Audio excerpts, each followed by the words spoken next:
Les profs et les élèves continuent de manifester. Et moi, je me posais la question, est-ce que la ministre Glatini du MR, c'est la première à faire des attaques aussi révoltantes contre l'enseignement? Eh bien en fait, pas du tout.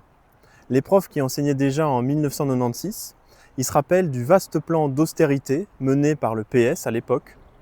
C'était 250 millions de coupes budgétaires et ça voulait dire 3000 emplois d'enseignants supprimés, des écoles qui devaient fusionner, des tas de sections qui disparaissaient. Et déjà il y a 30 ans, la seule réponse qu'avaient obtenue les manifestants, c'était des charges violentes de la police. Alors ça ressemble en tout point à ce que fait Glatini aujourd'hui.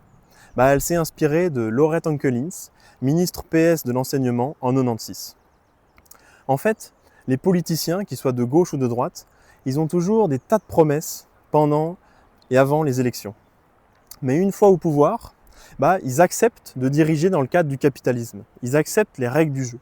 Et donc, ils finissent tous par servir la soupe aux patrons, baisser les taxes des grandes entreprises, faire des subventions aux actionnaires.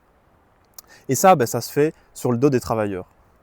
Alors quand on voit aujourd'hui que la droite s'inspire de la gauche pour attaquer les écoles, on comprend que ce qu'il nous faut aujourd'hui, c'est un parti de travailleurs révolutionnaire.